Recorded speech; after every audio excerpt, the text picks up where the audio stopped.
The slap echoed through Millie's diner like a gunshot. Sheriff Clayton Briggs stood over an elderly black man who'd done nothing but order breakfast, his badge gleaming, his smile confident. He'd gotten away with this before. Witnesses looked away. Phones were lowered. The old man sat silent, cheek burning. But the sheriff didn't know that the quiet man he'd just humiliated had a son who'd spent 16 years learning that real power doesn't come from a badge, but from patience, strategy, and turning injustice into consequences that last forever. Just before we get back to it, I'd love to know where you're watching from today, and if you're enjoying these stories, make sure you're subscribed. The morning sun filtered through the wide windows of Millie's diner, casting long rectangles of light across the worn linoleum floor. It was 11:15, that sweet spot between breakfast and lunch, when the place buzzed with the particular energy of a small town catching up with itself. The smell of coffee mixed with bacon grease hung in the air, comfortable and familiar. Waitresses moved between tables with practiced efficiency, refilling cups without being asked, calling regulars by name. At the counter, 3 men in feed store caps argued good-naturedly about the upcoming high school football game. A young mother wiped syrup from her toddler's face while her older daughter colored on a paper placemat. 2 elderly women shared a slice of pecan pie, their conversation punctuated by soft laughter. This was Millie's on a Saturday morning, the heartbeat of Glenwood, population 4,200, where everyone knew everyone else's business, and most folks liked it that way. In the corner booth near the kitchen door sat a man who didn't quite fit the easy rhythm of the place. He was black, elderly, somewhere in his 70s, with silver hair cropped close to his head and deep lines carved in his face by decades of sun and experience. He wore a pressed white shirt, suspenders, and dark slacks that looked like they'd been ironed that very morning. Everything about him spoke of care and precision. The way he'd folded his napkin in his lap, the careful manner in which he cut his scrambled eggs into neat portions, even the deliberate way he lifted his coffee cup with both hands. Those hands trembled slightly, not with fear or nervousness, but with the simple fact of age, joints that had worked hard for 70-some years and now protested the smallest tasks. He ate slowly, methodically, his eyes fixed on his plate. He didn't look around the diner, didn't try to catch anyone's eye. He simply existed in his corner, taking up as little space as possible. A young waitress named Sarah approached his table to refill his coffee. She was new, maybe 6 months on the job, with blonde hair pulled back in a ponytail and the kind of eager smile that hadn't been worn down by years of split shifts and sore feet. She hesitated for just a fraction of a second before stepping up to his booth. Not because she was rude, Sarah had been raised better than that, but because she'd learned in her short time at Millie's that some things required caution. Some tables drew more attention than others. "More coffee, sir?" she asked, her voice friendly but quieter than it had been at other tables. The elderly man looked up and smiled gently.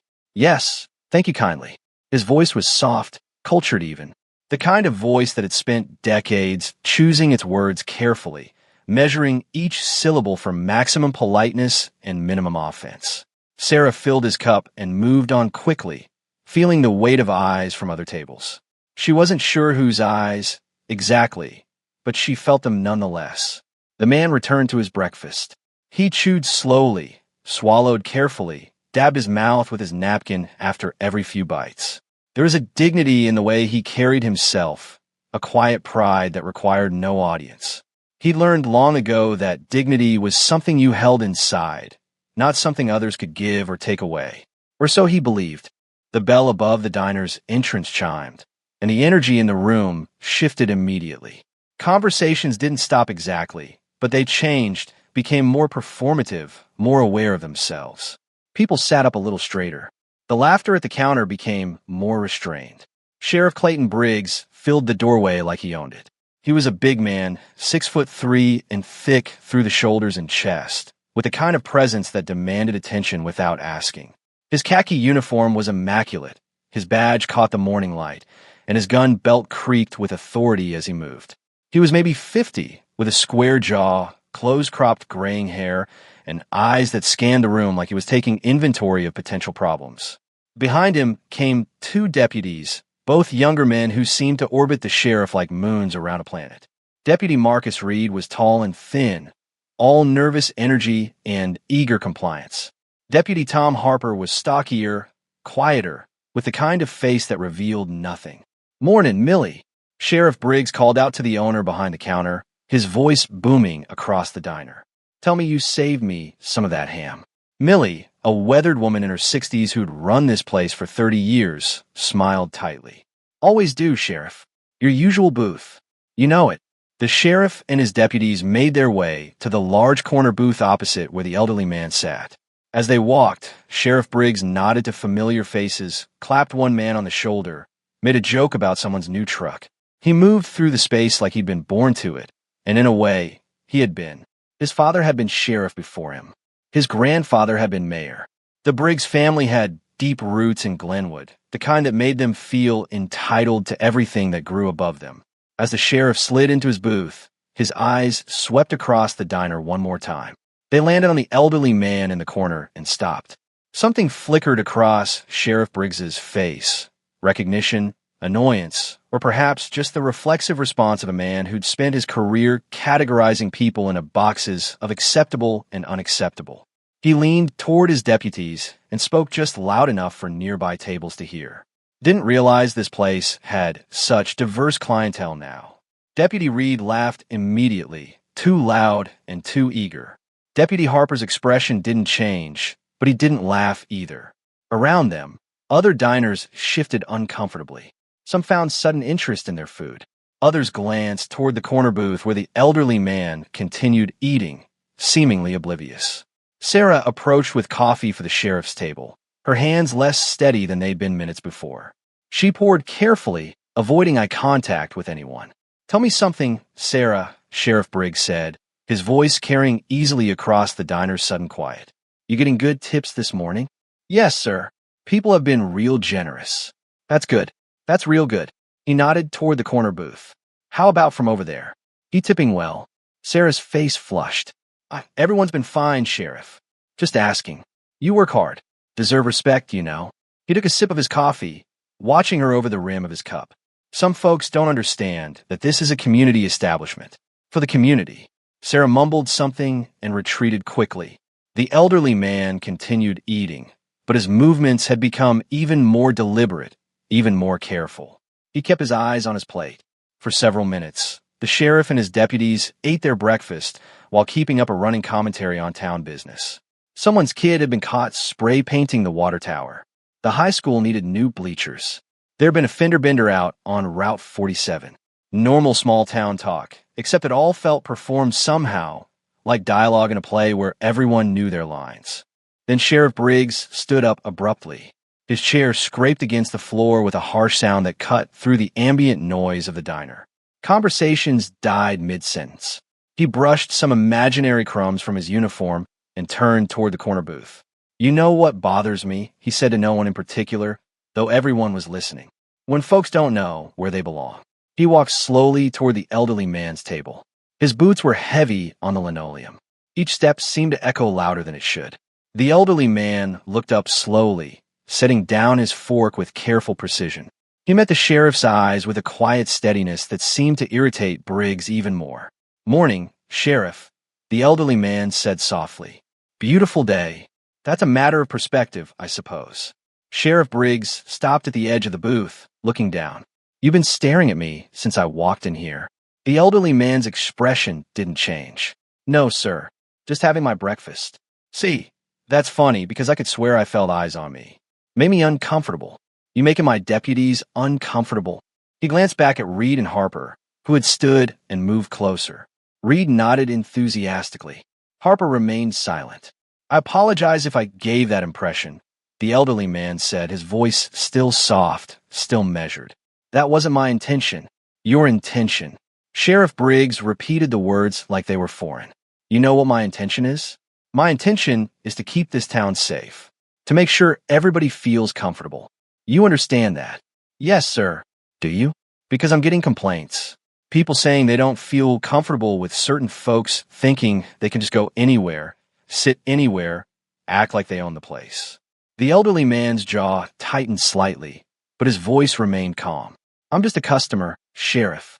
Same as anyone else. Just having breakfast before I head home." Same as anyone else, Sheriff Briggs repeated, and now there was something dangerous in his tone. The diner had gone completely silent. Even the kitchen's sounds had stopped. That's where you're wrong, old man. This is a community, and communities have rules, spoken and unspoken. You understand the difference? I understand I have a right to eat breakfast in peace. The words were so quiet they barely carried beyond the booth, but they landed like a slap. Sheriff Briggs's face darkened. His jaw clenched. Around the diner, people held their breath. Rights, the sheriff said slowly. You want to talk about rights? I'd prefer not to talk about anything, sir. I'd just like to finish my meal.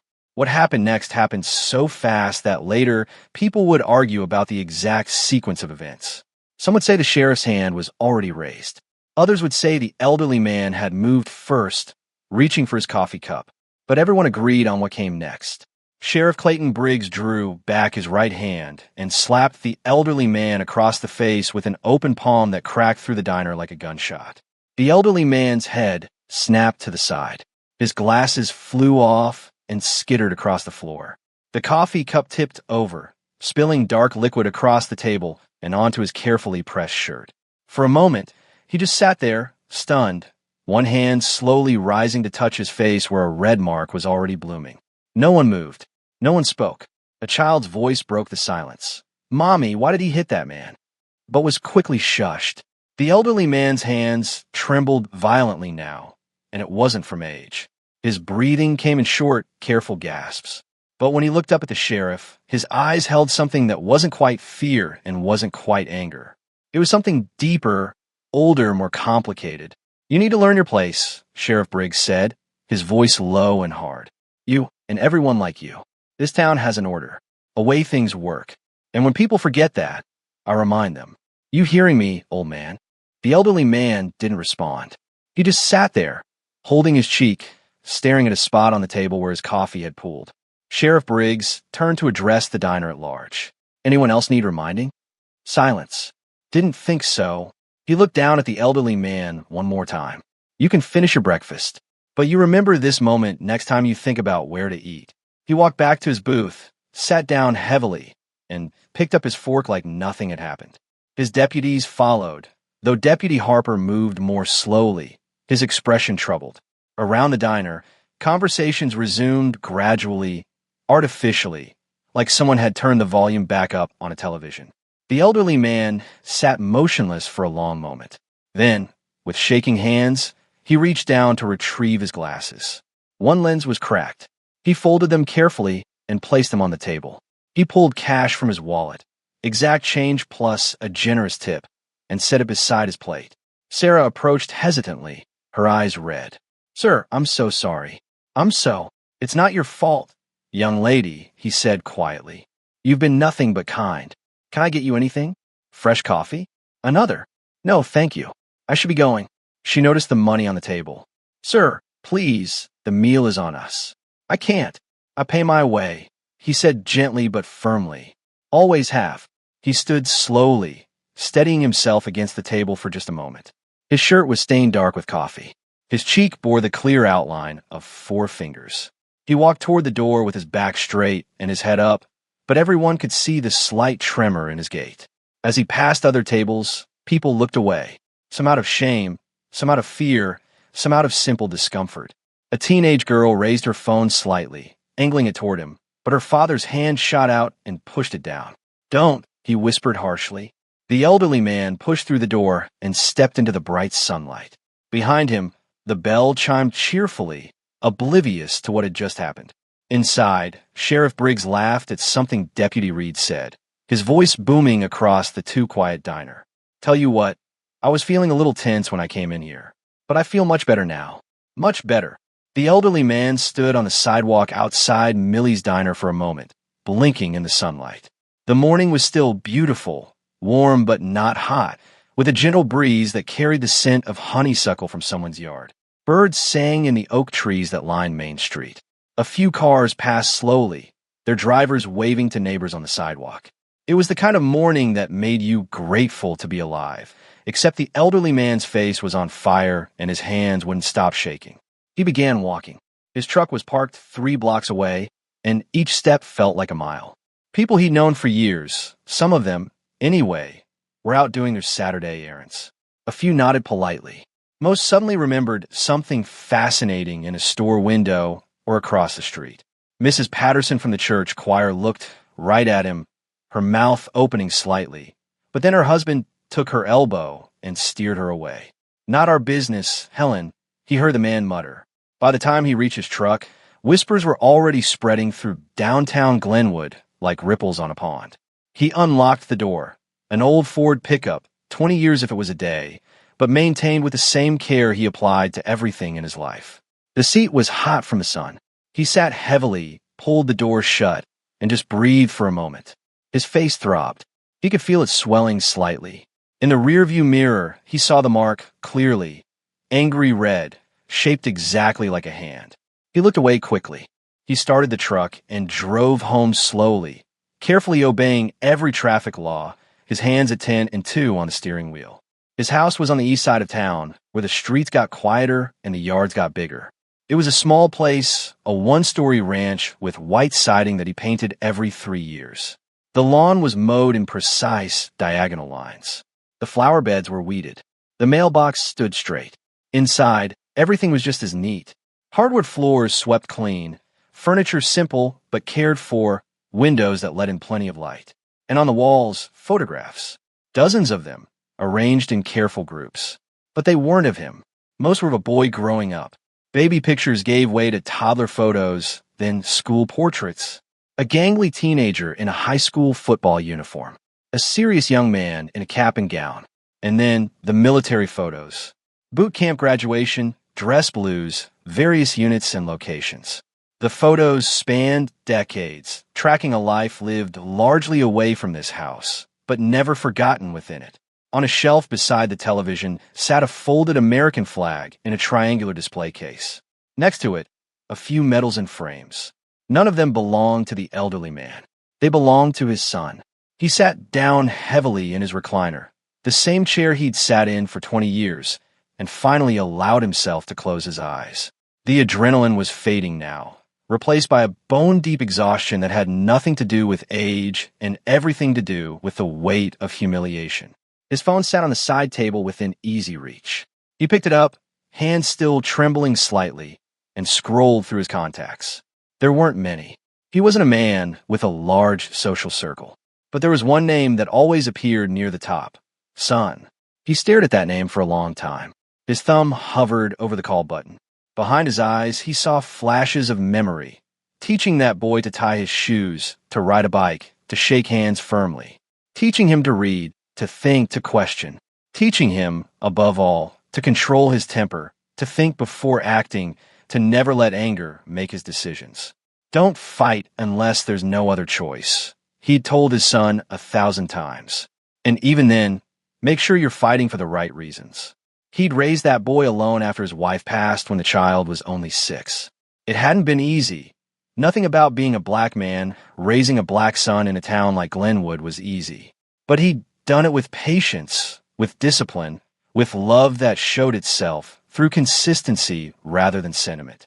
His son had listened, had absorbed every lesson, had grown into a man of remarkable discipline and control, had joined the military and excelled in ways that made his father proud beyond words, had become something special, though the old man didn't fully understand everything his son did now. Just knew it was important, dangerous, the kind of work that required long absences and short phone calls. They hadn't seen each other in person in almost 2 years. Deployments, training, operations that couldn't be discussed. The old man understood. Service meant sacrifice, and not just for the person serving.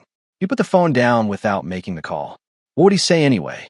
That he'd been humiliated in public by a bully with a badge? That he'd sat there and taken it because that's what he'd learned to do over 70-some years of living in places where standing up for yourself had consequences? That he'd chosen dignity over confrontation, and it had cost him something precious anyway? He couldn't burden his son with this. The boy, no, the man, had enough to carry. And besides, what could he do from wherever he was? Getting involved would only make things worse. The sheriff had connections, had family with power, had a whole system built to protect men like him. Better to let it go. Better to ice his face, change his shirt, and pretend tomorrow would be different. Except tomorrow wouldn't be different. The elderly man knew that even as he tried to convince himself otherwise. Sheriff Briggs had publicly established dominance. He'd drawn a line and dared anyone to cross it, and no one had.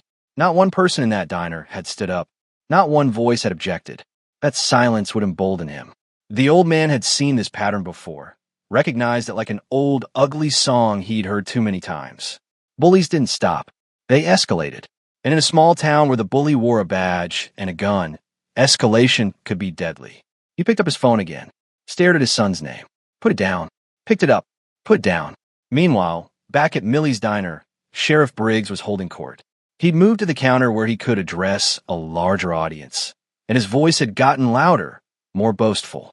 He was telling his version of what happened, how he'd had to put a troublemaker in his place, how someone needed to maintain order, how people should be grateful he was willing to do the hard work of keeping the community safe. Some people nodded. Some said nothing. Deputy Harper had excused himself and sat alone in his patrol car, staring at nothing. And in homes across Glenwood, phones were buzzing with messages. Someone had managed to record a few seconds of video before being forced to stop. The footage was blurry, the audio muffled, but you could see the slap. You could hear it. For a few hours, the video circulated in private group chats and text threads. Then it started disappearing. Links went dead. Files got deleted. Someone, several someones, was making sure that video didn't spread beyond Glenwood's borders. By evening, it would be gone completely, at least from public view.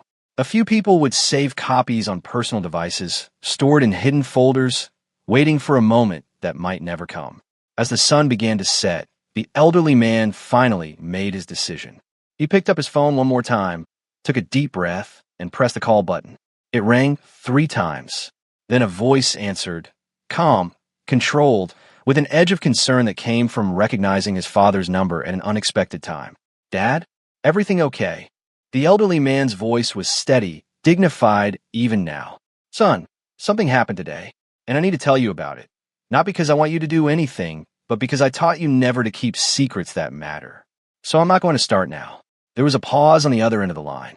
Then, I'm listening. And so, in simple words without embellishment or drama, the elderly man told his son what had happened at Millie's diner that morning. He didn't ask for help, didn't demand justice, just told the truth as he'd always taught his son to do. When he finished, there was a long silence.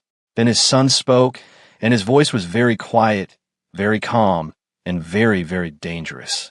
Are you hurt? Do you need medical attention? No, I'm fine. Just bruised. Mostly my pride. Dad, I need to ask you something, and I need you to be honest with me. Always. Are you safe? Is he going to come after you again? The elderly man considered this carefully. I don't know. Maybe. Probably not tonight. But men like that, they don't stop. Another pause. Then, I'll call you back in an hour. Don't go anywhere. Lock your doors. Son, I didn't tell you this so you'd. I know why you told me. But I'm not asking your permission for what comes next. You taught me to stand up for what's right. You taught me that power without accountability is tyranny. You taught me that silence in the face of injustice makes us complicit. So don't ask me to ignore my own father being assaulted because some badge-wearing coward thinks he can get away with it. The line went dead. The elderly man sat holding his phone, feeling a mixture of emotions he couldn't quite name. Pride, certainly. Fear, absolutely. But also something else. A small, quiet hope that maybe, just maybe, the lessons he'd spent a lifetime teaching were about to bear fruit in ways he couldn't have predicted. He got up slowly, locked his doors as instructed, and sat back down to wait. Somewhere far away, in a secure location he couldn't have found on a map, his son was already making calls of his own. The phone call ended with the elderly man sitting alone in his house, doors locked, waiting for something he couldn't quite name. Hours had passed since that morning at the diner, but the mark on his face remained vivid, a reminder that some wounds heal slower than others.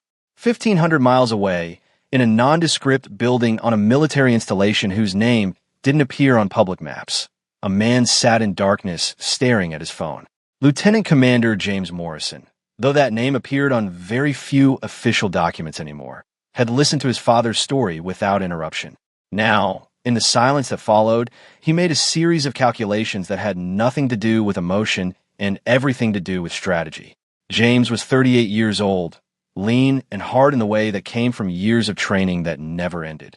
His hair was cut military short, graying slightly at the temples. His face bore the kind of lines that came from squinting into hostile suns and making decisions where hesitation meant death. He'd been a Navy SEAL for 16 years, rising through ranks not because he was the loudest or the most aggressive, but because he was the most precise. He sat in what passed for his quarters, a small room with a bed, a desk, and very little else. On the wall was a single photograph, his father in his Sunday best, standing in front of their old house, smiling the careful smile of a man who'd learned long ago that joy was something you protected, not advertised. James picked up a different phone, one with encryption protocols that would make civilian security look like a child's toy. He dialed a number from memory. It rang once. Morrison. The voice on the other end was female, crisp, professional. Commander Rachel Stevens had been James's commanding officer for 3 years. More importantly, she was someone who understood that the word justice sometimes required translation into action. Ma'am, I need to request emergency leave. Family situation. It's urgent. There was a pause. Stevens had worked with James long enough to know he didn't use words like urgent lightly. How urgent? My father was assaulted this morning by a local law enforcement officer. I need to go home and make sure he's safe. Assaulted how? James told her, keeping his voice level and factual. When he finished, Stevens was quiet for a moment. Then she said, "You have 72 hours of emergency leave, effective immediately. But Morrison, I know how you operate. Don't do anything that's going to end up on the evening news." "No, ma'am. I'm just going to make sure my father is safe. That's what worries me. Your version of safe tends to be very thorough." She paused. "But for what it's worth, if someone slapped my father, I'd probably want to burn the whole town down. So I'll give you one more thing. I'm going to make a call to a friend at the FBI field office that covers your father's area. Just a courtesy call, letting them know there might be a civil rights issue worth looking into. I can't promise anything will come of it, but at least it'll be on their radar." "Thank you, ma'am." Morrison, and I'm saying this as someone who's seen your service record, sometimes the most powerful thing you can do is nothing.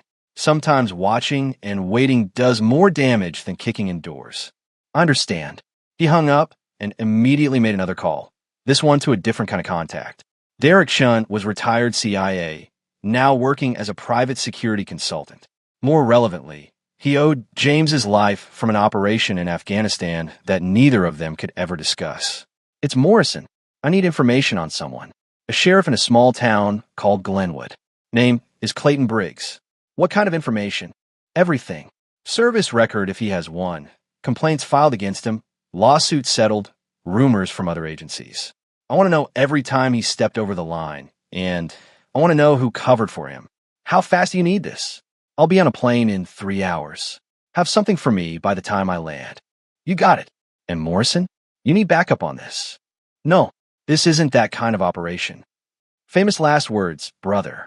Call me if that changes. James hung up and began packing. He didn't take much. A duffel bag with civilian clothes, nothing that would mark him as military. He moved with the efficiency of someone who'd packed for deployments 100 times, each item chosen for purpose and placed with precision. When he was done, he made one more call. His father answered on the first ring. "So, Dad, I'm coming home. I'll be there late tonight. Don't open the door for anyone until I arrive. You don't need to do this. I'm Fina. I know you are, but I'm coming anyway. Not to start trouble. Just to make sure you're safe and to handle this the right way." "The right way," his father repeated softly. "What does that mean?" "It means no one gets hurt unless they absolutely need to. It means we document everything, build a case, and let the system work the way it's supposed to. You taught me that power without accountability is tyranny. Well, this sheriff has had power without accountability for too long." His father was quiet for a moment. Then, "You learned that lesson better than I taught it. I learned it exactly as well as you taught it. I'll see you tonight." While James Morrison made his way toward Glenwood, the town itself was experiencing the particular kind of tension that comes from witnessing something terrible and pretending you didn't. People went about their Saturday routines, but conversations were hushed, and more than one person checked their phone to see if that video was still there. It wasn't. By mid-afternoon, every copy that had been shared publicly was gone. But whispers couldn't be deleted as easily as files. At the sheriff's department, Deputy Tom Harper sat at his desk staring at paperwork he wasn't really reading. He was 42, had been with the department for 18 years, and had long ago learned that questioning Sheriff Briggs was a fast way to end your career. But something about this morning wouldn't let him go. He'd seen the sheriff get rough before, had seen him humiliate people, push boundaries, use his authority like a weapon. But always there'd been some justification, some thin thread of official procedure to hang it on. A raised voice could be resisting. A shove could be officer safety. The system had 100 ways to make abuse look legal. But this morning, there'd been no pretense. No justification. Just a man eating breakfast and a sheriff who decided he needed to be reminded of his place. And the worst part, the part that made Harper's stomach turn, was that he'd stood there and done nothing. His phone buzzed. A text from his wife. Everyone's talking about what happened at the diner. Are you okay? He stared at the message for a long time before responding. I'm fine. But he wasn't fine. And for the first time in 18 years, Tom Harper began thinking about what it would cost to do the right thing. Sheriff Briggs, meanwhile, was having an excellent day. After leaving the diner, he'd spent the afternoon at his brother-in-law's auto shop, where several friends had gathered for beers and barbecue. The story of the morning's encounter had grown with each telling. By the fourth beer, Briggs was describing how the old troublemaker had gotten mouthy and needed to be straightened out. Someone's got to maintain order, he said, gesturing with his beer bottle. That's what they pay me for. That's what this town expects. We let one person think they can walk all over our traditions, and next thing you know, the whole place falls apart. The men around him nodded and laughed and clinked bottles. Not because they all agreed necessarily, but because disagreeing with Clayton Briggs was rarely worth the trouble. He had a long memory and plenty of ways to make life difficult for people who crossed him. What none of them knew was that several phone calls had already been made. Stevens had been true to her word, reaching out to an FBI contact who specialized in civil rights cases. The contact, Special Agent Lisa Martinez, had listened with interest and made a note to do some preliminary research. And Derek Shun, working from his home office in Virginia, had already compiled a preliminary file on Sheriff Clayton Briggs that made for disturbing reading. 3 formal complaints filed and quietly dismissed. 2 lawsuits settled with non-disclosure agreements. A pattern of excessive force complaints that should have triggered stay investigations, but somehow never did. And a network of family connections that explained why accountability always seemed to stop before it reached Briggs. Chun sent the file to James Morrison's secure email with a note. This guy's been getting away with it for years. Classic small-town corruption, protected by family, by systems he's part of, by people too scared to speak up. Good news is he's sloppy. Bad news is he's never faced consequences, so he thinks he's untouchable. Be careful. By the time the sun set on Glenwood, James Morrison was in a rental car, driving through the darkness toward his childhood home. He'd landed at a regional airport an hour away, collected his bag, and started driving without pause. The roads were empty this time of night, just him and the occasional truck hauling goods through the rural darkness. He knew these roads, had learned to drive on them, could navigate them blindfolded if necessary. But he hadn't been back in 2 years, and there was something unsettling about returning under these circumstances. Not for a holiday or a celebration, but because someone had hurt his father and thought they could get away with it. James pulled into the driveway of the small ranch house at 11:15. The porch light was on. Through the window, he could see his father sitting in his recliner, waiting. He grabbed his duffel and walked to the door, which opened before he could knock. For a moment, father and son just looked at each other. The elderly man had changed into a clean shirt, but the bruise on his face had darkened to a deep purple.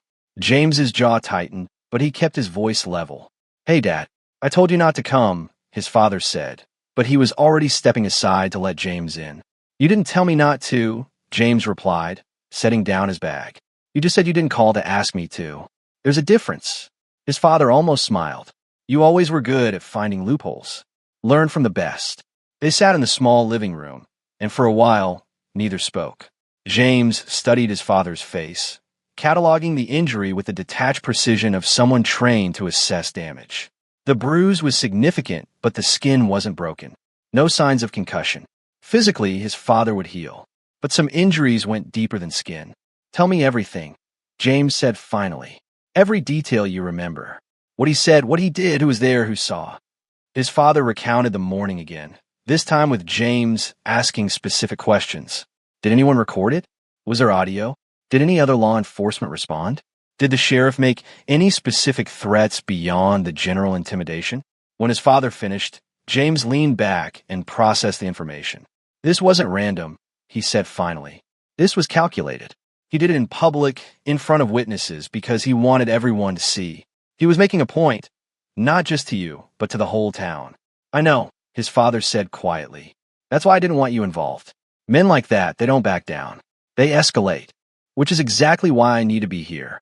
Dad, you taught me a lot of things, but the most important was that bullies only understand power.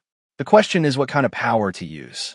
James pulled out his phone and showed his father the file Chen had sent.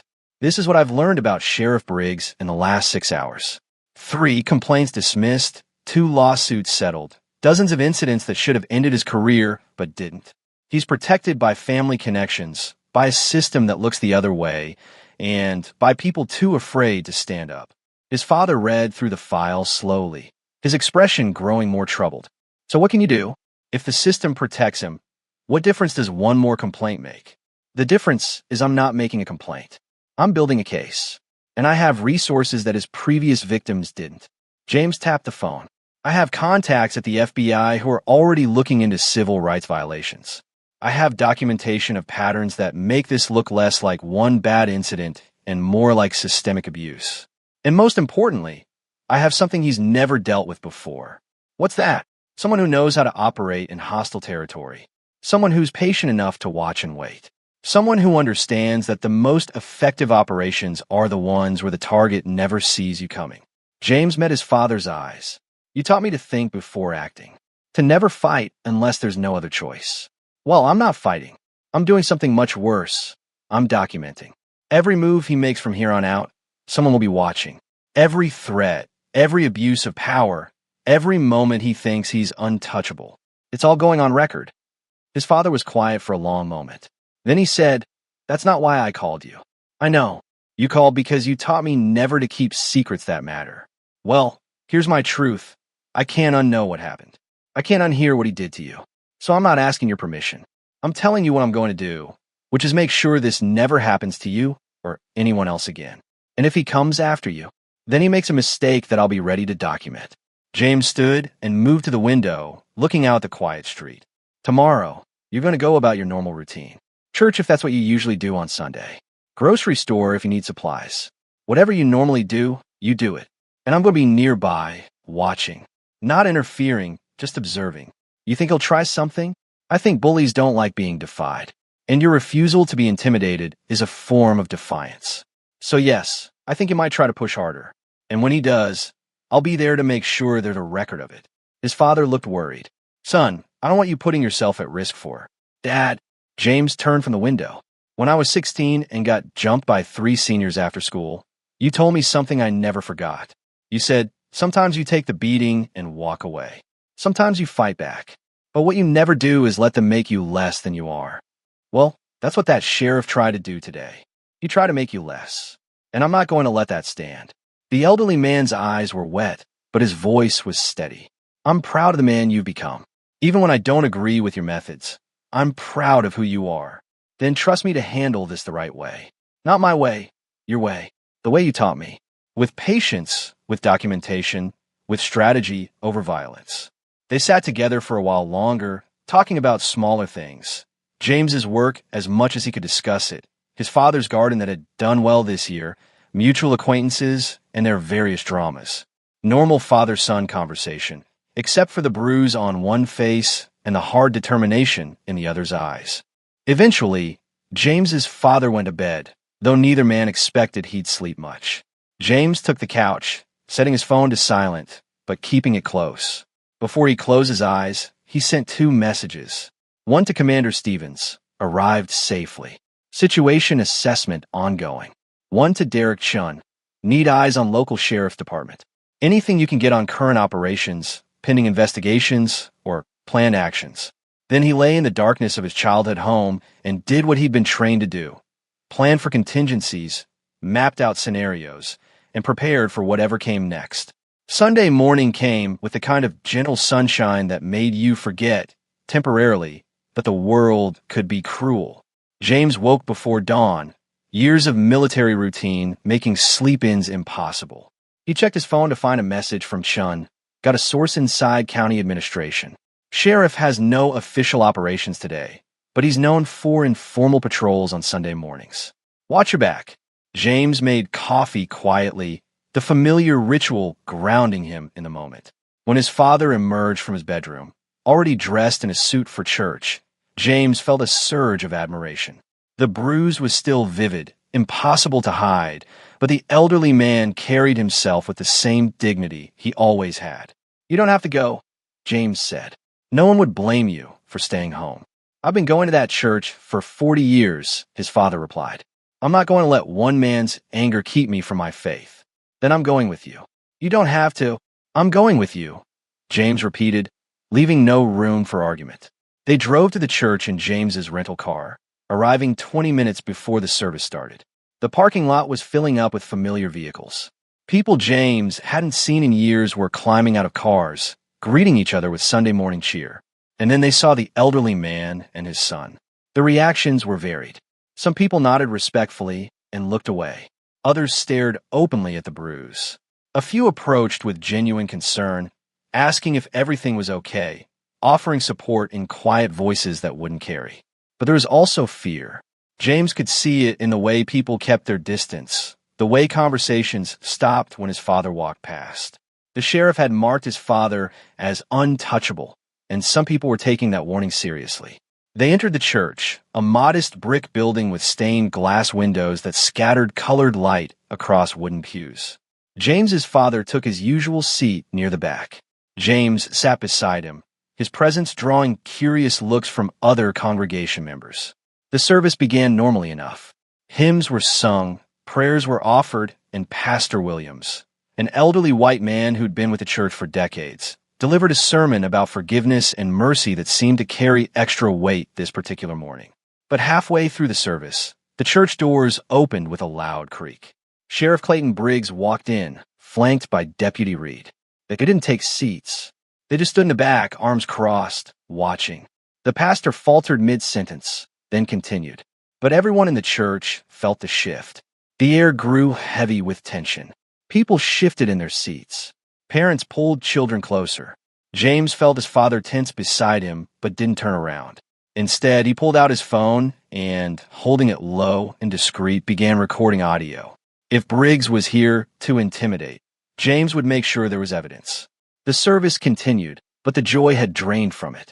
When it finally ended, people filed out quickly, avoiding eye contact with both the sheriff and James's father. Only a few paused to shake the elderly man's hand, their support whispered and brief. James and his father were among the last to leave. As they reached the door, Sheriff Briggs stepped into their path. Deputy Reed stood behind him, looking uncomfortable.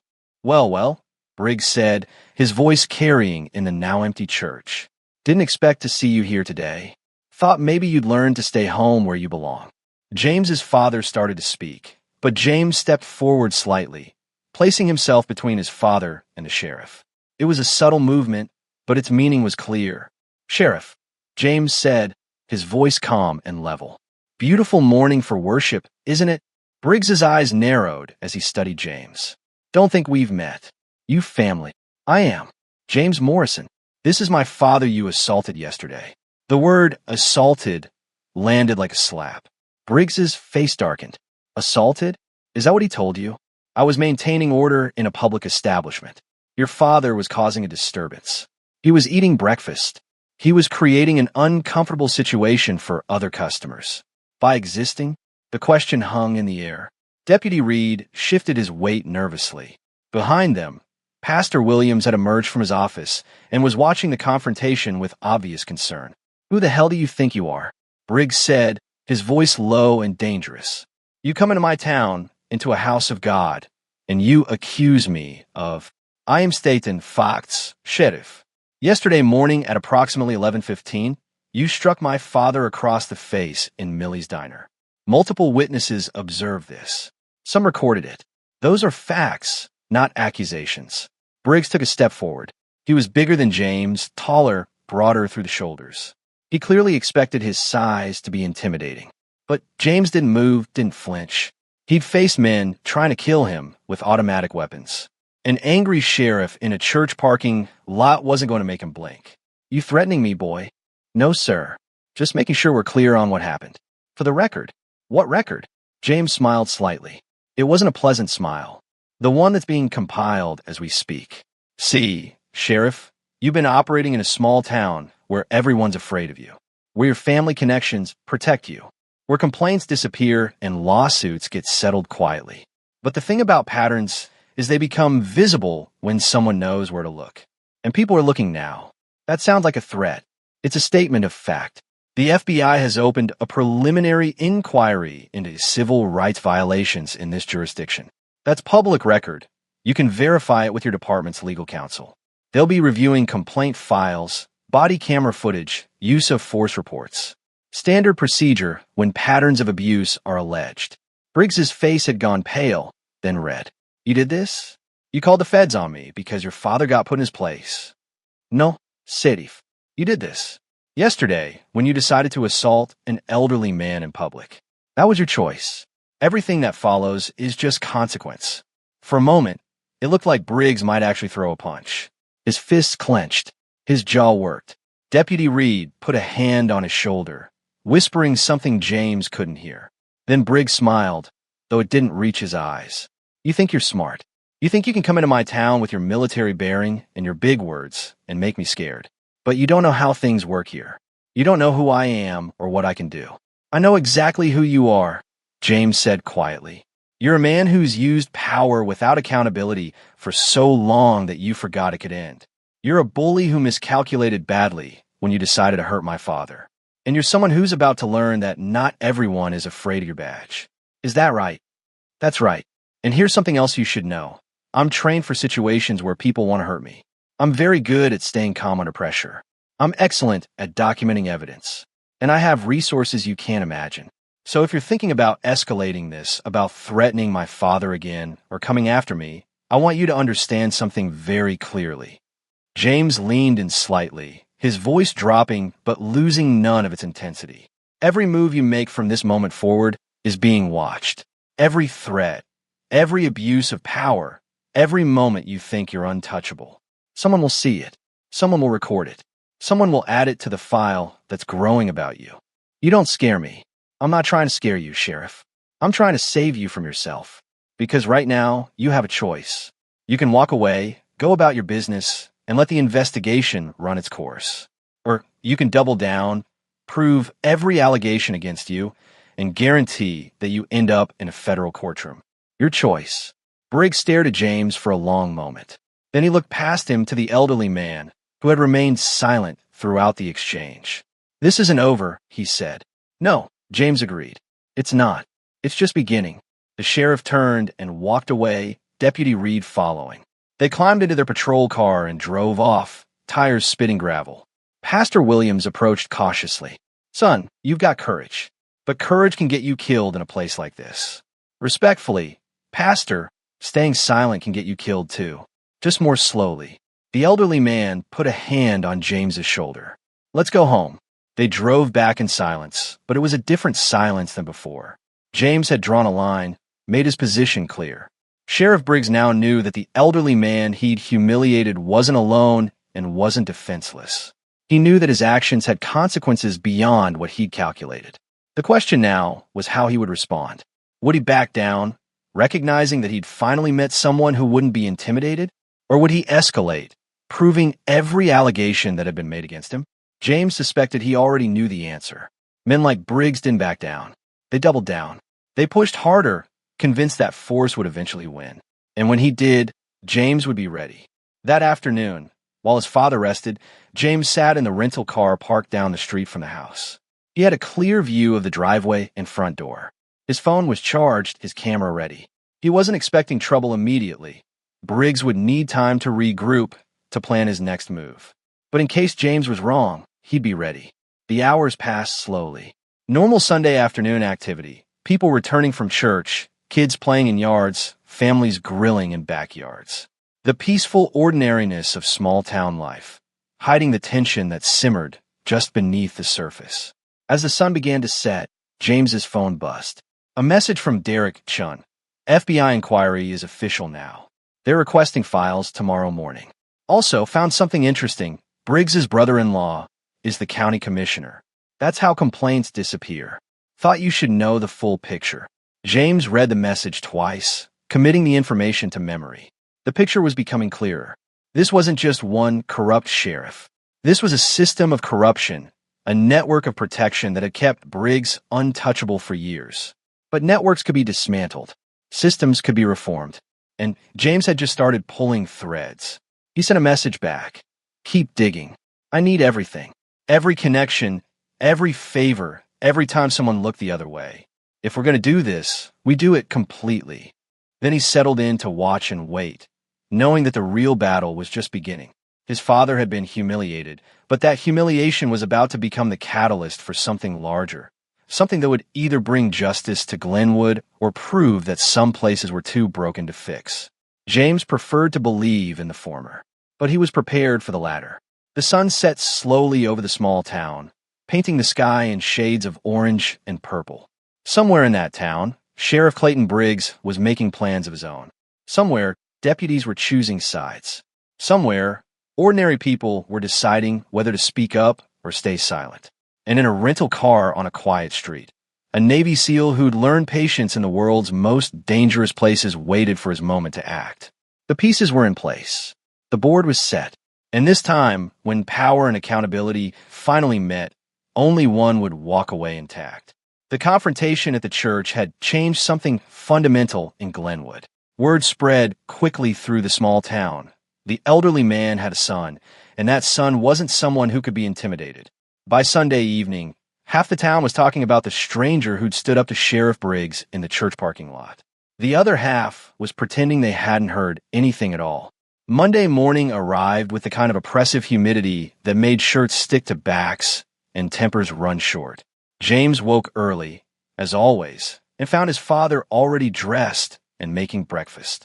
The bruise on the elderly man's face had darkened further, a constellation of purple and yellow that would take weeks to fully fade. "You're going to work today?"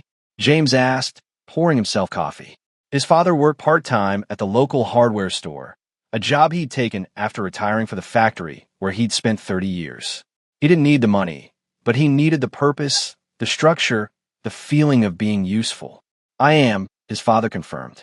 "Ben's expecting me at 9. Then I'll drive you."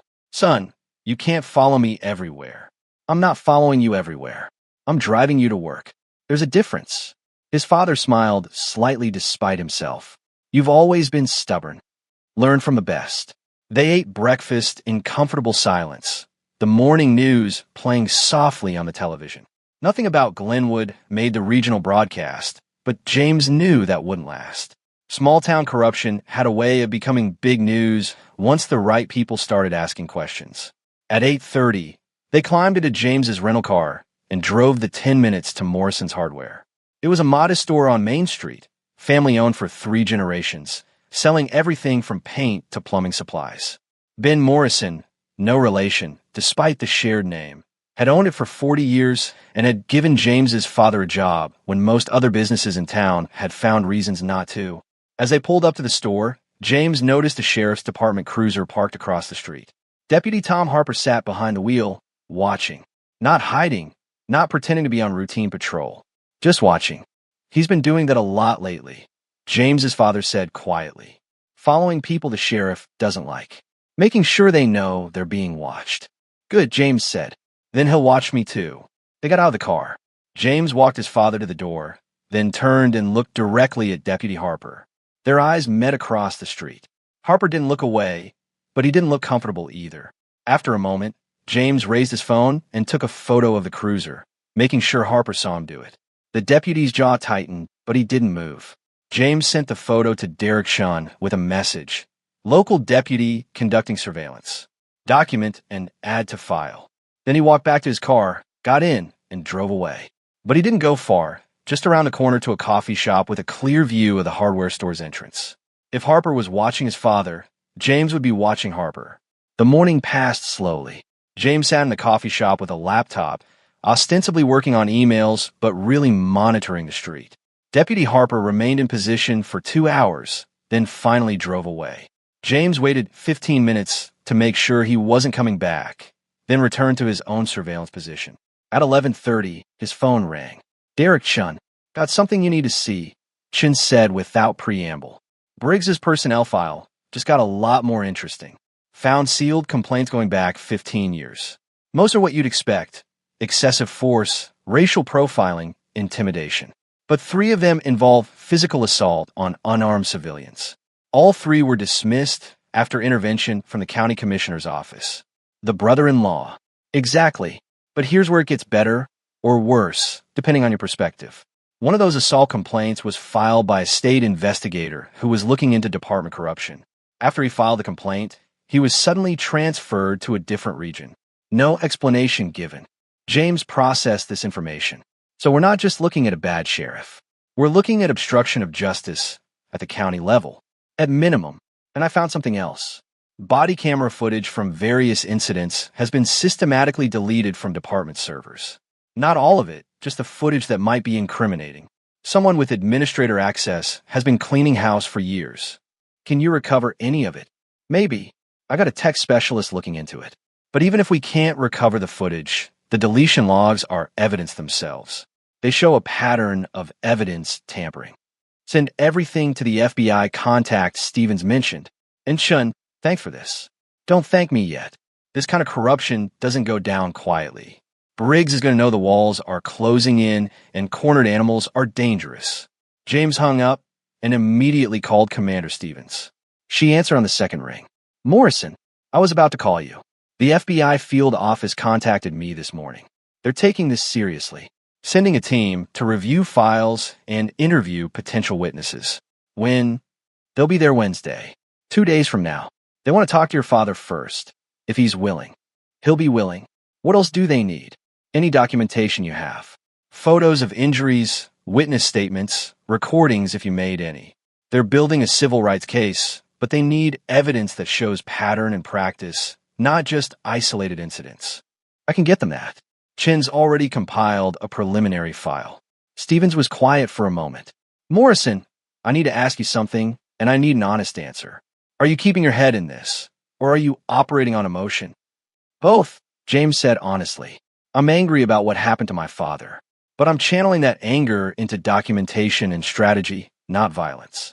Everything I'm doing is legal and designed to support a federal investigation." "Good. Keep it that way. The moment you step over the line, you become the story instead of him. And that helps no one." "Understood." After the call ended, James sat thinking. Wednesday was 2 days away. 2 days for Briggs to realize his protection was failing. 2 days for him to make mistakes or cover his tracks. 2 days that could go very right or very wrong. At noon, James's father emerged from the hardware store for his lunch break. James watched from the coffee shop as the elderly man walked down the street to a small sandwich shop. He moved carefully, aware of being watched, even when no obvious watchers were present. It was the walk of someone who'd learned to be cautious, to take up minimal space, to avoid giving anyone a reason to notice him. James felt a familiar anger building. Not the hot, impulsive kind, but the cold, patient kind that led to plans and execution. His father shouldn't have to live like that. No one should. He was so focused on watching his father that he almost missed Sheriff Briggs's truck pulling up to the sandwich shop. Almost, but not quite. James was out of the coffee shop and across the street in seconds, his phone already recording video. He kept the phone low and discreet, but the camera was running. Inside the sandwich shop, his father had just received his order when Sheriff Briggs walked in. The small space went quiet immediately. There were maybe 10 other customers, and all of them suddenly found their sandwiches fascinating. Well, Briggs said, his voice loud in the sudden silence. "If it isn't Glenwood's most troublesome citizen. Didn't learn your lesson the first time?" James's father turned slowly, carefully. "Sheriff, I'm just getting lunch. That's what you said at the diner, right before you started causing problems." Briggs moved closer, crowding into the elderly man's personal space. "Maybe you need another reminder about how things work around here." James entered the shop at that moment. moving with the controlled calm of someone who'd walked into hostile situations 1,000 times. He didn't rush, didn't shout, just stepped between his father and the sheriff with a precision that made it clear this wasn't an accident. "Sheriff Briggs," he said evenly. "Funny meeting you here."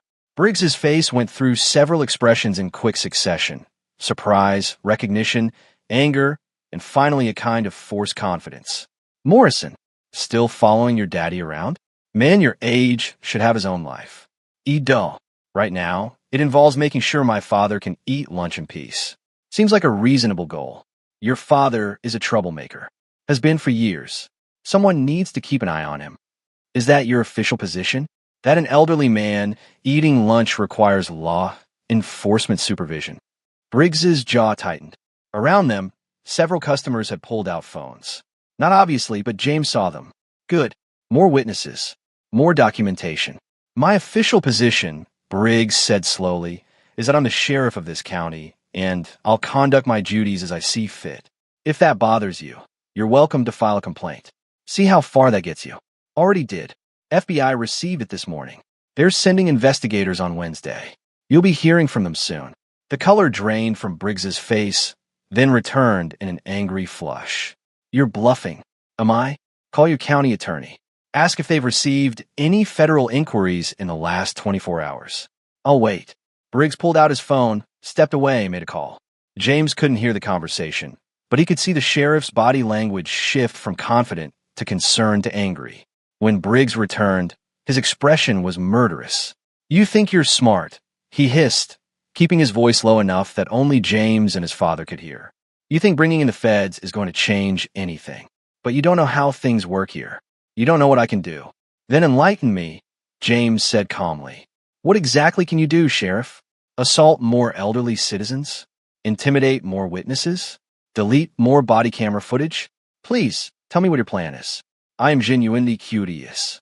Briggs's hand moved toward his gun, not drawing it, just touching it. A gesture meant to intimidate. But James didn't flinch. He'd had guns pointed at him by people who actually intended to use them. A bully's threat display didn't even register. "You're making a mistake," Briggs said. "You and your father both. This town doesn't forget, and I don't forgive." "Neither do I," James replied. "The difference is I document everything. Every threat you make, every time you abuse your authority, every witness you try to intimidate. It's all going in a file that grows larger every day. So please continue. Give me more evidence. Make the FBI's job easier." For a moment, it looked like Briggs might actually lose control completely. His fists clenched, his breathing quickened. But then he seemed to remember where he was, that people were watching, that phones were recording. He forced a smile that was more grimace than anything else. "This isn't over." "No," James agreed. "It's not. But it's going to end very differently than you think." Briggs turned and walked out, his boots heavy on the tile floor. Through the window, James watched him get into his truck and sit there for a moment, hands gripping the steering wheel so hard his knuckles went white. Then he drove away, tires squealing slightly. The sandwich shop remained silent for several seconds after he left. Then, gradually, conversations resumed. Several people looked at James and his father with expressions ranging from admiration to fear to something that might have been hope. An older woman at a nearby table leaned over. "That was brave," she said quietly, "but also foolish. He'll come after you now." "Let him," James said. "The more he comes after us, the more evidence we collect." They took their sandwiches and left, walking back toward the hardware store in the bright afternoon sun. James's father was quiet, processing what had just happened.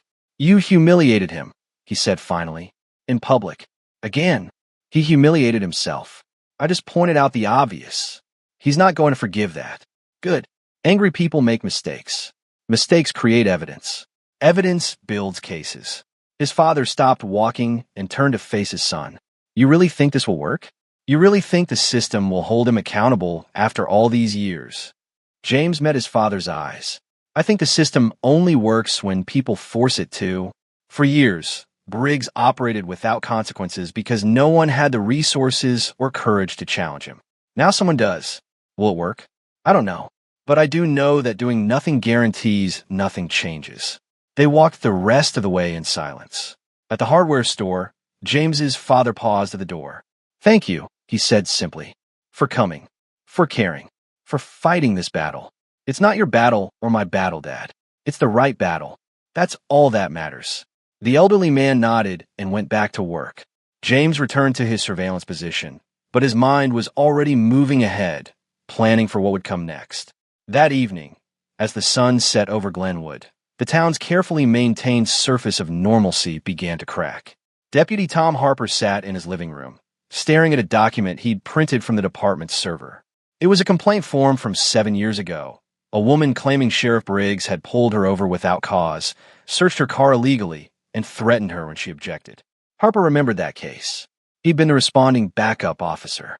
The woman's complaint had been detailed, specific, credible, and it had disappeared within 48 hours. At the time, Harper had told himself the complaint must have been unfounded, that there must have been reasons he didn't understand. But he understood now. The reasons were corruption, protection, and a system designed to shield Briggs from accountability.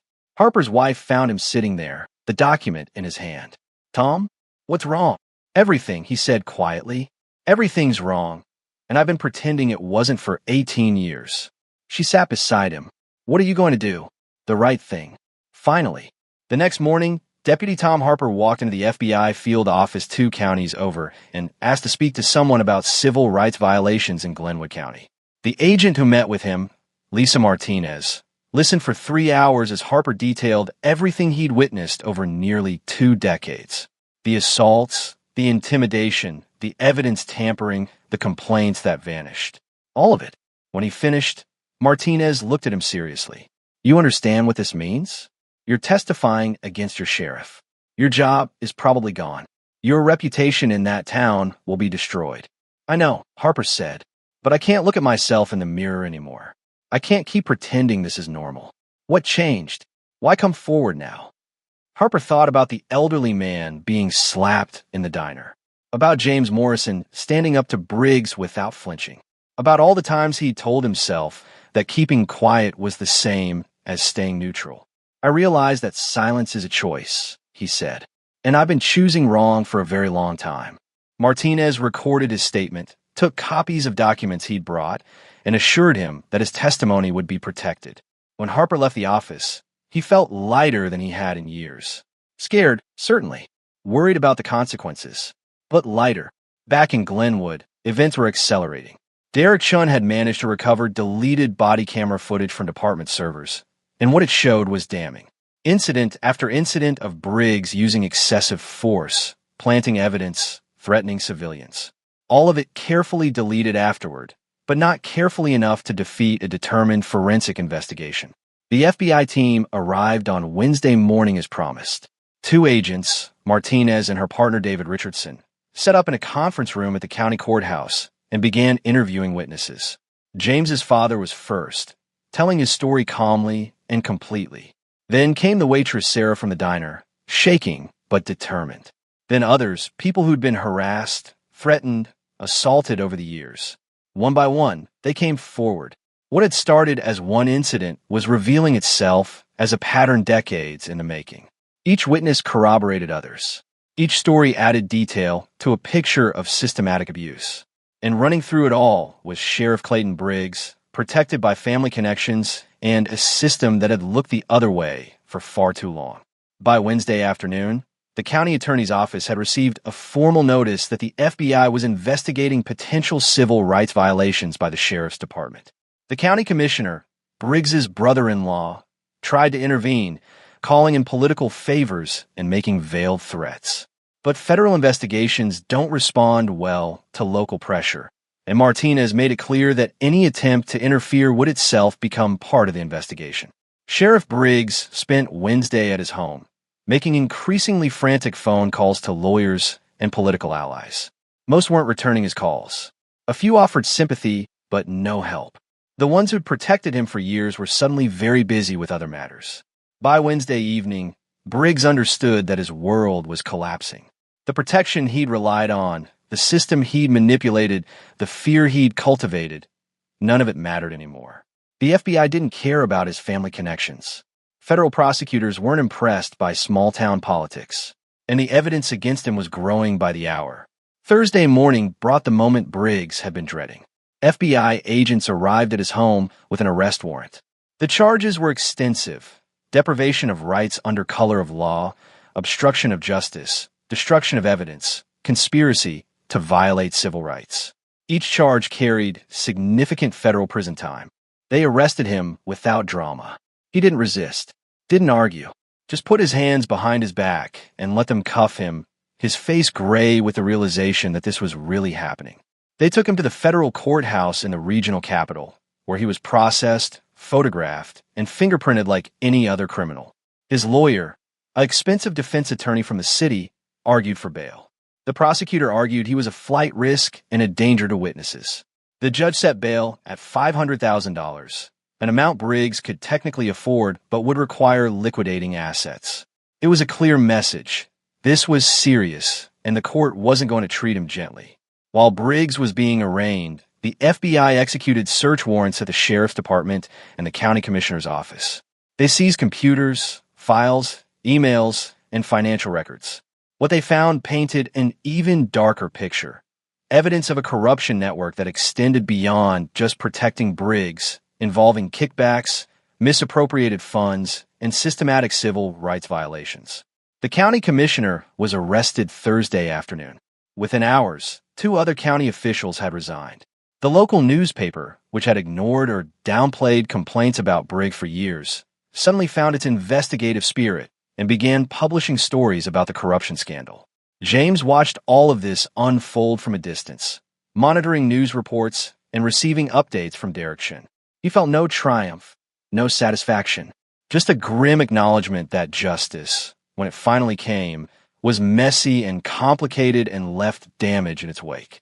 Friday morning, he and his father sat in their living room watching the local news. The story led with footage of Briggs being led out of the courthouse in handcuffs. The reporter's voice was serious, almost somber, as she detailed the charges and the ongoing investigation. "It's really happening," his father said quietly. "After all these years, it's really happening. It's just beginning," James corrected. "The arrest is one thing. Conviction is another. And even after conviction, there's rebuilding trust in the system, reforming the department, addressing all the damage he caused. But it's a start. It's a start." They sat together watching as the news moved to interviews with other victims, people who'd stayed silent for years but were now willing to speak. The waitress Sarah, talking about witnessing the assault and being afraid to report it. Deputy Harper, explaining why he'd finally come forward. Others, whose stories echoed the same themes of fear and intimidation in a system that had failed them. James's phone rang. "Commander Stevens." "Morrison, just saw the news. Hell of a thing you started there." "I didn't start it, ma'am. I just finished it." "Fair enough. When are you coming back?" "Soon. My father's safe now. The investigation will continue without me. And honestly, I think my presence here might complicate things. Better to let the system work." "Smart thinking. I'll see you Monday then." "And Morrison, I'm proud of what you did, the way you did it. You had every right to lose your temper, to handle this with violence. Instead, you handled it with strategy and patience. That takes real discipline." "Someone taught me well," James said, glancing at his father. After the call ended, James and his father spent the day together, not talking about Briggs or the investigation or anything heavy. Just father and son, making up for lost time, enjoying the simple pleasure of each other's company. That evening, James prepared to leave. His bag was packed, his flight booked for early Saturday morning. His father walked him to the car, the bruise on his face finally starting to fade. "You'll call when you land?" the elderly man asked. "Of course. And you'll be careful? Whatever it is you do out there." "Always am." They embraced, neither man comfortable with excessive emotion, but both understanding what the moment meant. James had come home to protect his father and had ended up dismantling a system of corruption that had harmed countless people. "I'm proud of you," his father said. "Not for what you did to Briggs, for how you did it, for showing that power doesn't have to come from a fist or a gun, for proving that patience and strategy matter more than anger. I learned that from you. Then I taught you well." James drove away as the sun set over Glenwood. In his rearview mirror, he saw his father standing in the driveway, waving.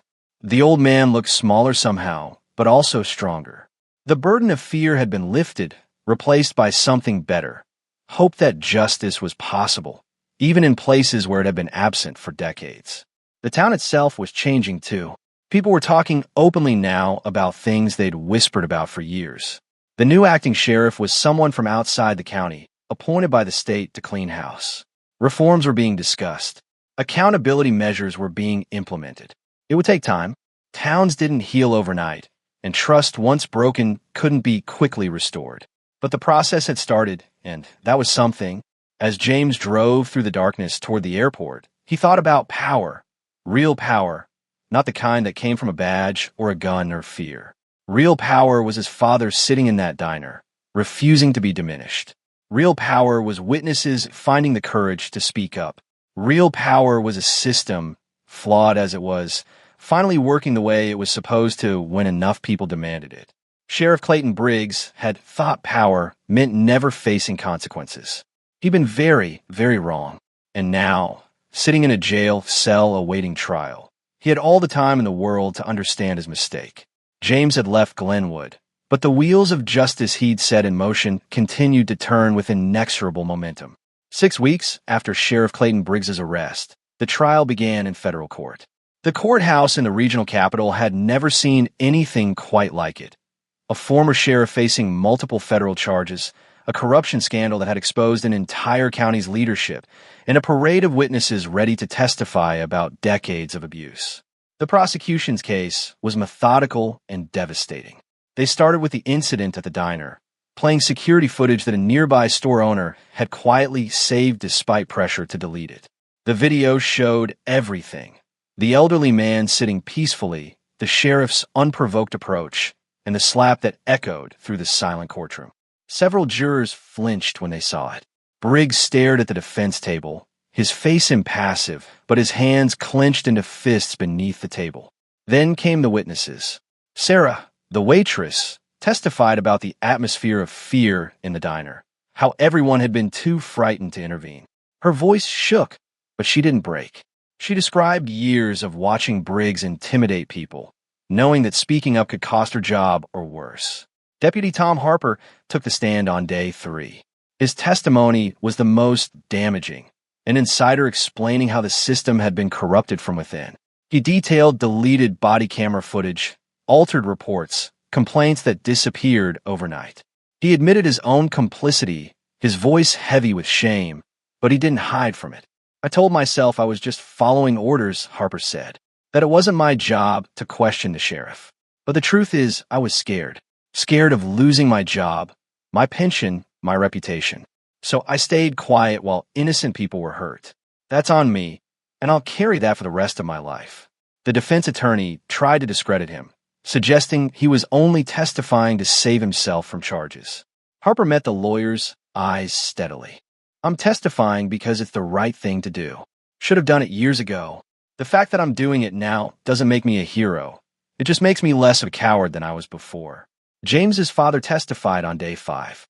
He walked into the courtroom with the same quiet dignity he'd carried his whole life, wearing his best suit, his hands steady despite the weight of the moment. He took the oath and sat in the witness chair, looking directly at Briggs for the first time since the diner. The prosecutor, a sharp woman named Jennifer Walsh, walked him through that Saturday morning. Every detail, every word, every moment leading up to the assault. James's father spoke clearly, without embellishment or emotion. Just the facts, exactly as they'd happened. And when he struck you, Mr. Morrison, what went through your mind? The elderly man was quiet for a moment, choosing his words carefully. I thought about my son, about all the lessons I tried to teach him growing up, about dignity and restraint and not letting anger make your decisions. And I realized that in that moment, I had to practice what I preached. So I didn't fight back. I just sat there and took it because I had to believe that there was a better way to handle injustice than with more violence. And do you still believe that? Dull. Because we're sitting here right now, in a court of law, with a jury of citizens deciding what justice looks like. That's how it's supposed to work. That's what I taught my son, and that's what he showed this whole town was possible. The defense attorney tried to shake him on cross-examination, suggesting he'd exaggerated the incident or had somehow provoked it. But James's father remained calm, answering each question with the same patient precision. By the time he stepped down, several jurors were wiping their eyes. The trial lasted 3 weeks. The prosecution presented 27 witnesses, hundreds of documents, and recovered body camera footage that showed a pattern of abuse spanning 15 years. The defense argued that Briggs had been doing his job in a difficult environment, that he'd made mistakes but not crimes, that isolated incidents didn't constitute a pattern. The jury didn't buy it. After deliberating for just 6 hours, they returned with guilty verdicts on all charges. Briggs showed no emotion as the verdicts were read, but his lawyer slumped in his chair, knowing what was coming. Sentencing came 2 weeks later. Federal Judge Margaret Shun, no relation to Derek, had reviewed the evidence, read the victim impact statements, and studied Briggs's history. When it was time to announce the sentence, her voice was firm and clear. Mr. Briggs, you were given extraordinary power and authority. You were trusted to protect and serve your community. Instead, you used that power to intimidate, assault, and oppress the very people you'd sworn to protect. You created a culture of fear that silenced victims and corrupted the institutions meant to provide accountability. The damage you've caused is incalculable, not just to individuals, but to the community's faith in justice itself. She sentenced him to 12 years in federal prison, with no possibility of parole. Additionally, he would lose his pension and be permanently barred from law enforcement. The courtroom remained silent as the sentence was read. This wasn't a moment for cheering. Justice done didn't erase the harm caused. The county commissioner received 8 years. 2 other officials received lesser sentences. More importantly, the entire county administration was overhauled.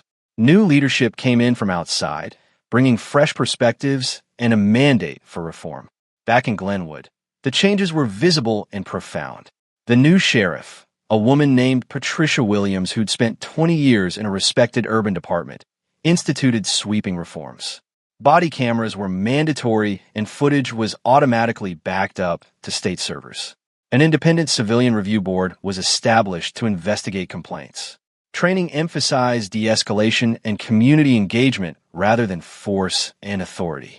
It wasn't perfect. Change never is. Some longtime residents resented the new policies, grumbling about political correctness and outside interference. Others embraced the reforms, grateful for leadership that actually served the community. Millie's Diner remained open, though under new management.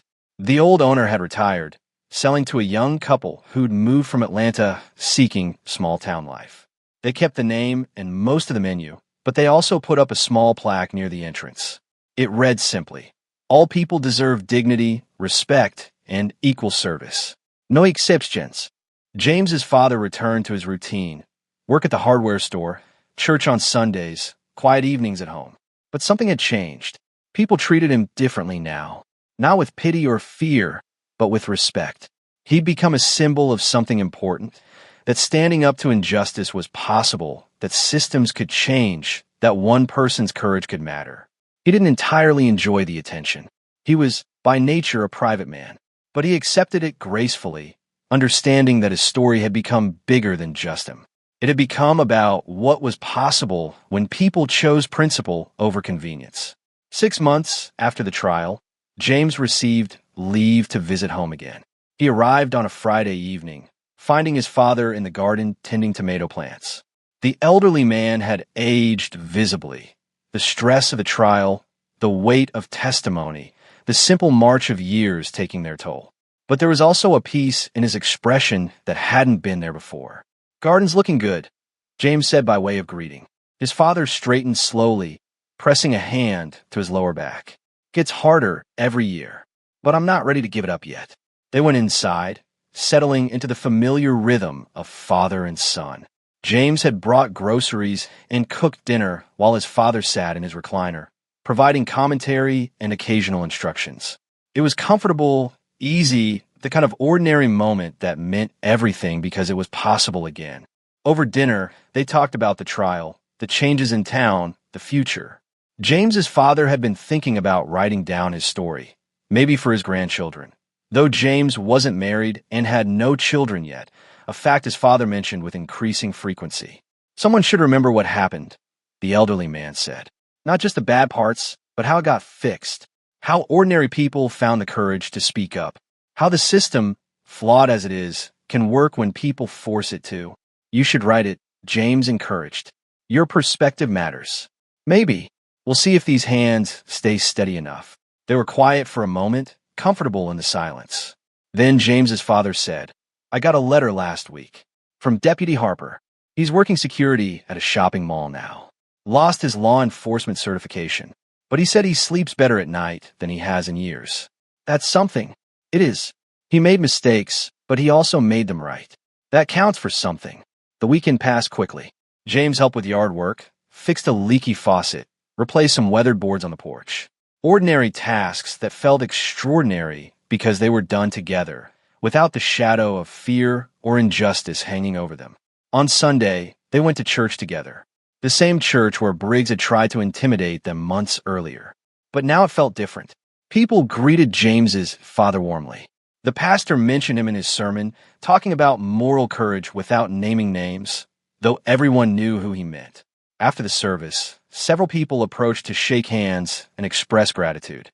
One elderly woman, tears in her eyes, thanked James's father for giving her hope that things could change.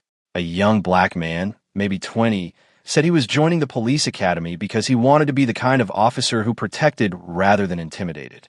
James's father handled each interaction with grace, deflecting praise and emphasizing that change was a community effort, not one person's achievement.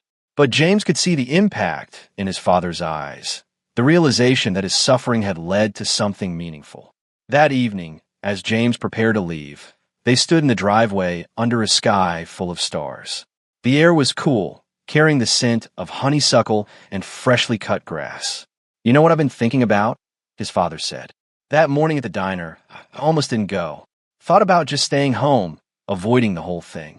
And part of me wishes I had. Would have saved a lot of pain and trouble. But then none of this would have happened. Briggs would still be out there. Other people would still be suffering. Sometimes the painful path is the right path, even when we can't see it at the time. James put a hand on his father's shoulder. You didn't just survive what happened. You transformed it. That takes a special kind of strength. Or stubbornness.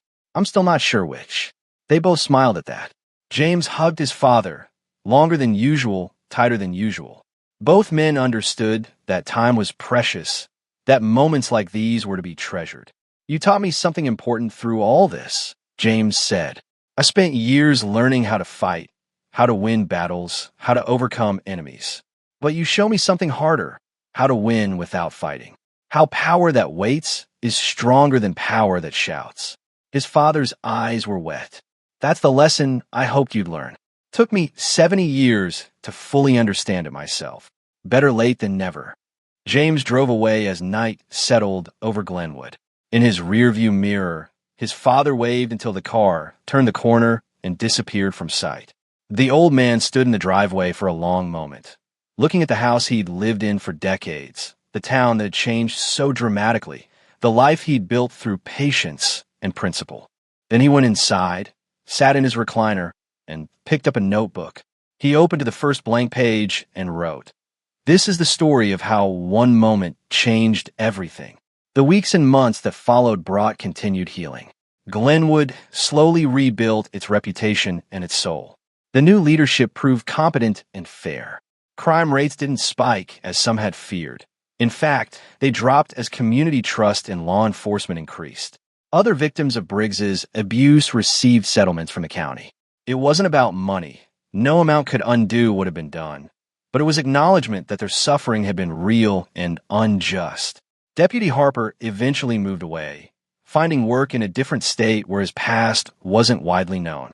He sent Christmas cards to James's father every year, simple notes expressing gratitude and reporting on his attempts to live a better life. Sarah, the waitress, went back to school and became a social worker, specializing in helping victims of police misconduct. She credited the diner incident with showing her how fear could silence good people, and how important it was for someone to speak up. The recovered body camera footage led to several other victims coming forward, cases that had been buried for years. Some received justice through the courts. Others simply received acknowledgement that what had happened to them was wrong. Both mattered. James returned to his duties with the Navy, but the experience in Glenwood had changed him. He became known within his unit for emphasizing de-escalation and strategic thinking over force. He trained younger SEALs to understand that the most effective power was often the most restrained, that knowing when not to act was as important as knowing when to act. He also stayed in closer touch with his father. Weekly phone calls instead of monthly. Visits every few months instead of every few years. The incident had reminded him that time was finite, that the people we love won't always be there, that ordinary moments become precious when we recognize them as such. 2 years after the trial, James's father passed away peacefully in his sleep. He was 79, had lived to see justice done, and had spent his final years in peace rather than fear. The funeral drew a surprising crowd, not just family and old friends, but people whose lives had been changed by his courage. Police officers from the Reform Department, activists who'd used his story to push for change in other communities, ordinary citizens who'd been inspired to speak up about injustices they'd witnessed. Pastor Williams delivered the eulogy, talking about a man who'd lived his principles rather than just speaking them, who'd shown that dignity wasn't given by others but chosen by oneself, who'd proved that one person's courage could spark widespread change. James sat in the front pew, listening to stories about his father he'd never heard. The man who'd quietly paid utility bills for families who'd fallen behind. The mentor who'd helped young people find their way. The friend who'd shown up when needed and never asked for recognition. In his pocket, James carried something his father had left for him. A letter, sealed and marked to be opened after I'm gone. That evening, alone in his father's house, surrounded by memories, he finally opened it. The letter was written in his father's careful handwriting, slightly shaky, but still clear. Son, if you're reading this, then I've gone on ahead. Don't grieve too long. I live a full life and made my peace with how it ended. But I want you to know a few things while I have the chance. What happened that morning at the diner wasn't the worst thing that ever happened to me. Ive festivers. But it became the most important thing because of what came after. You show me that the lessons I tried to teach you actually took root. That patience and strategy can defeat force and fear. That the system, broken as it often is, can work when good people force it to. I'm proud of you, not just for what you did for me, but for how you did it. You could have handled it with violence. Lord knows you had the training and the justification, but you chose a harder path, a better path. You documented instead of destroyed. You built a case instead of seeking revenge. You showed that real strength is control, not chaos. That's my legacy, not the incident itself, but how we responded to it. How you turned my humiliation into justice. How a small town found its conscience. How systems changed because people demanded they change. Keep teaching that lesson, son, to your fellow soldiers, to the people you meet, to your own children someday. Teach them that power that shouts is fragile, but power that waits is permanent. Teach them that doing the right thing is often the hardest thing, but it's always worth it. I love you. I'm proud of you. And I'm grateful that my last years were spent in peace rather than fear. All because my son knew how to fight without throwing a punch. Live well. Live honorably. And remember that sometimes the most important battles are the ones we win without fighting. Your father. James read the letter 3 times, tears streaming down his face. Then he folded it carefully and placed it in his wallet, where he would carry it for the rest of his life. The next day, he returned to the diner, now thriving under new management. He ordered breakfast and sat in the same booth where his father had been sitting that morning. The server, a college student working her way through school, took his order with a smile that was genuine and unafraid. As James ate, he watched the normal flow of life in a small-town diner. People of all backgrounds eating together, talking, laughing. No tensión, no fear. Just ordinary human interaction, the kind his father had wanted but been denied. And James understood, finally and fully, what his father had meant about legacy. The point wasn't that one man had suffered and another had sought justice. The point was that their actions had created space for this moment. For a young black woman to serve breakfast without fear, for a diverse group of people to share a meal without tension, for a town to heal from decades of injustice. That was power, not the kind that came from a badge or a gun or violence, but the kind that transformed communities, that changed systems, that ensured the next generation grew up in a better world than the one before. James finished his breakfast, left a generous tip, and walked out into the morning sunshine. Somewhere, his father's spirit was at peace. And somewhere, a bully who'd thought himself untouchable was learning that actions have consequences and that justice, though sometimes slow, eventually arrives. The story of what happened in Glenwood spread beyond the town's borders. It became a case study in police reform seminars, a teaching example in law schools, a cautionary tale in training academies. But more than that, it became a story of hope, that change was possible, that courage mattered, that ordinary people could make a difference. Years later, when James trained new recruits, he would tell them about his father, about dignity under fire, about choosing patience over violence, about understanding that real power wasn't loud or flashy, but quiet and persistent. My father taught me the most important lesson I ever learned, he would say. Power that shouts is fragile. Power that waits is permanent. Remember that when you're tempted to solve problems with force, sometimes the strongest thing you can do is nothing. And sometimes the most devastating victory is the one your opponent never sees coming until it's too late. The recruits would listen, not fully understanding until life taught them the same lesson. But the seed would be planted, ready to grow when the moment came. And in Glenwood, life continued, better than before. Not perfect. Perfection is impossible, but better. Fair. More just. Because one elderly man had refused to be diminished, and his son had refused to let that refusal be meaningless. That was the legacy. Not vengeance, but transformation.